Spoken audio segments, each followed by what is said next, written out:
السلام عليكم ورحمة الله وبركاته. اللهم صل وسلم وبارك على سيدنا محمد. ازيكم كل متابعينا من كل مكان؟ يا رب دايما تبقوا بخير وعافية وسلام.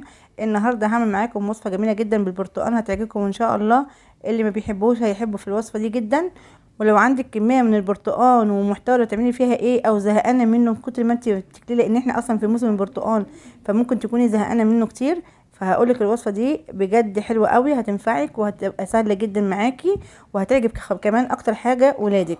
فزي ما انتم شايفين كده احنا جايبين كزرولة او طاسة هتحطي فيها، او صينية او حلة، مفيش مشكلة المتاح عندك. هنحط 2 كوباية من العصير المركز من البرتقال، عملناه في العصارة. ولو هتعمليه في الخلاط متحطيش معاه مية. تمام. وزي ما انتم شايفين كده 2 كوباية من السكر بنفس الحجم بتاع البرتقال يا جماعة، هو نفس المعيار واحد. 2 كوباية العصير المركز من البرتقال نفس 2 كوباية السكر. تمام. وكوباية الا ربع من النشا. فهنخلطهم مع بعض كويس جدا، او كوباية نشا الذرة يا جماعة، نشا الذرة. يا كوباية الا ربع، مفيش مشكلة. هنقلبه كله كده مع بعضيه على البارد الاول، وبعد كده هنرفعه على نار عالية، وبعد كده هنهدي النار اقل من المتوسط. تمام. فاحنا كده خلاص بنحاول نخلطه كله مع بعضيه زي ما انتم شايفين كده. ادوب النشا كلها مع خليط السكر والعصير المركز بتاع البرتقال. ممكن تشيلي البرتقال تعملي مكانه ليمون، ممكن تشيلي ليمون وتعملي مكانه فراولة، ممكن تشيلي فراولة وتحط. بصي وهي كده، بس اهم حاجة انا بديكي الفكرة، فانتي خديها وشكلي براحتك. هنرفعها على نار عالية زي ما انتم شايفين كده، وهيعمل معانا زي المهلبية. بس هفضل معاهم في التقليب كده لحد ما احس ان خلاص بيبتدي ان هو يتقل معانا ويستوي.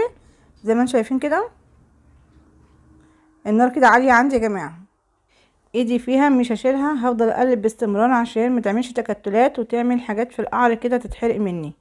فايدي فيها على طول، وهفضل اقلب من الجناب ومن القاعدة وكل حاجة. وهحط هنا رشة فانيليا او كيس فانيليا تفضيه. تمام. عايزة تشيلي الفانيليا وتستكفي كده خلاص، مفيش مشكلة، هي عادي. انا كده خلاص قربت معايا تمسك اهي، بتتقل معايا اهي. تمام. برضو هفضل اقلب فيها، وهستمر في التقليب يا جماعة على طول لحد ما اوصل للسمك اللي انا عايزاه، وهقول لكم في انهي مرحلة هتنزليه. فهيبان معاكم دلوقتي وكل حاجة قدام عينيكم، والامور ان شاء الله تبقى واضحة وسهلة وبسيطة عليكم. واتمنى ان شاء الله تقوموا تعملوها دلوقتي، وبعد ما تعملوها وتنجح معاكم باذن الله، لان هي سهلة جدا وسريعة الفهم بصراحة فيها، مش محتاجة اي تفاصيل تانية اكتر من كده. بصوا خلاص هي بتعمل تكتلات اهي زي المهلبية اهي. بهرس فيها وانا بقلب كده، بفضل بهرس فيها عشان لو في اي حاجة جرمزت معايا او عملت تكتلات تفرد معايا. تمام اهي. طبعا زي ما انتم شايفين وعارفين ان احنا دلوقتي في موسم البرتقال، وطبعا لازم نستغل كل حاجة في الموسم بتاعها.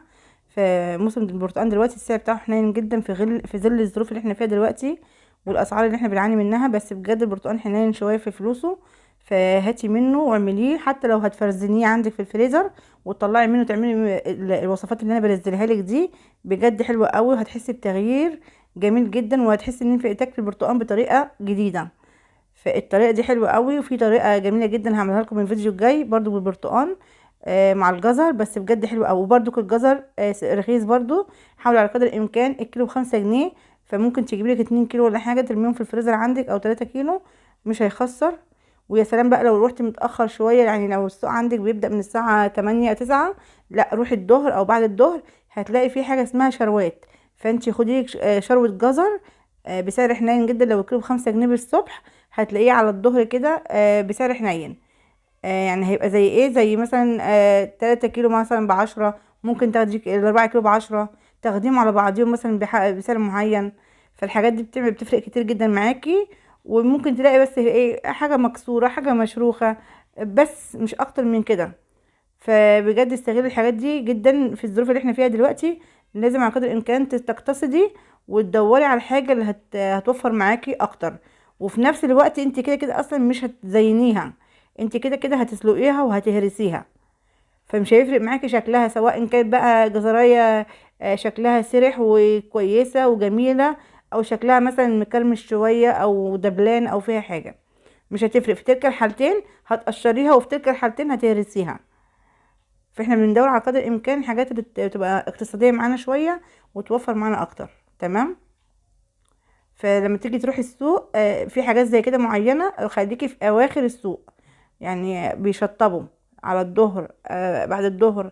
شوفي بيشطب السوق عندك امتى، فانزلي في الميعاد دوت قبلها مثلا بساعة، ولفي في السوق لحد اخره.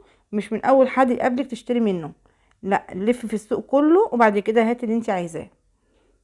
ان شاء الله ربنا يا رب يرخص لنا كل حاجة ان شاء الله باذن الله، وكل حاجة تلاقيها سهلة وبسيطة عليكي، وتقدري تدبري في بيتك، وتقدري توفري ان شاء الله. حاولي على قدر الامكان ما تزهقيش وتملي من الظروف اللي بتحيط بيكي.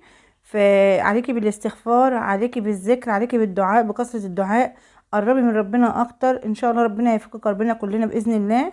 بس كل ما تقربي من ربنا كل ما ربنا هيكرمك ان شاء الله باذن الله. نصلح احوالنا مع ربنا عشان ربنا يصلح احوالنا باذن الله.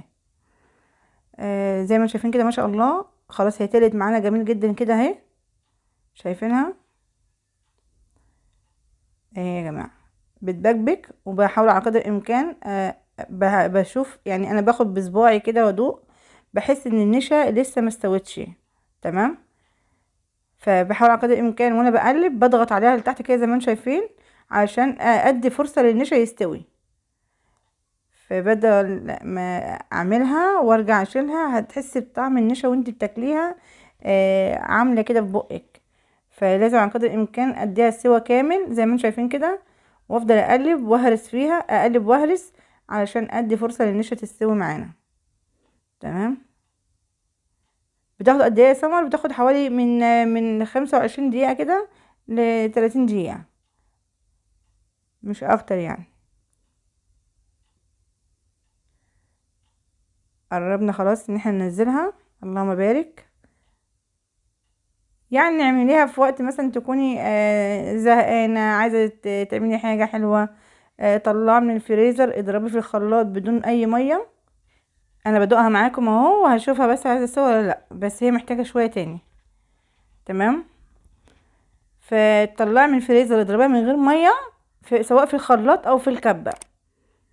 وهنطلع منها التفل بتاعها، الشوائب والتفل بتاعها، وهنصفيها كويس جدا، وبعد كده هنشتغل بيها. تمام. مش عايزين فيها ميه، عايزينها تبقى مركزه من غير ميه. هنا القعر زي ما انتم شايفينه كده، حاسه ان هو لونه احمر مني. انا هغيرها واحطها في كزرونه تاني غير دي علشان بس ما تطلعش معانا. فزي ما انتم شايفين كده انا خلاص حطيتها في كزرونه تاني، وهحاول اقلبها كويس جدا.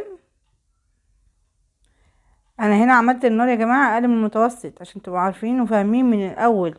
من ساعه ما هي تقلت معانا زي المهلبيه كده، ابتديت ان انا اقلل النار خالص. تمام. بس هتفضل ايدي فيها. لو انت زهقانه ممكن تلاقي حد عندك مثلا ليه مزاج في حاجه زي كده، اديله المهمه دي يقوم بيها، وبعيد انت تماما. يعني ممكن تشرفي عليه من بعيد وهو اللي يقوم بالتقليب ده. احنا كده خلاص بعد ما استوت معانا ودقناها وبقت كويسه جدا، خلاص احنا هننزلها كده. انا دهن الكيس هنا عندي يا جماعه بنقطه زيت. تمام. عشان ما تلزقش معانا وتغلبنا وتضايقنا. فانا دهنته زيت بسيط جدا بايدك او بالفرشه، وهنحاول على قدر الامكان نسويها ونظبطها عشان نعرف نقطعها. فانا هفضل اهو معاكم.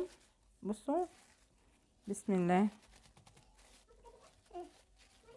احاول من الجناب ومن الاطراف اشكل لها شكل كده متساوي، واظبطها واحطها في طبق او في صينيه وادخلها التلاجة تجمد معانا، وهرجع اقطعها وهتشوفوها معانا دلوقتي ان شاء الله. خلاص احنا كده خلاص جمدت معانا. تمام.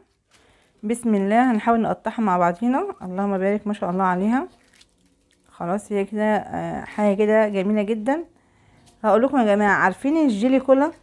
هي حاجه تبقى زيها كده قريبه منها، بس بجد هتعجب ولادكم كتير جدا، وان شاء الله باذن الله هيطلبوها منك على طول. وانتي ما تكسليش ما تعمليهاش يعني، لا اعمليها لهم بجد يعني حلو قوي. ده انتي حتى لو مرة في الاسبوع مش هياخد منك كتير.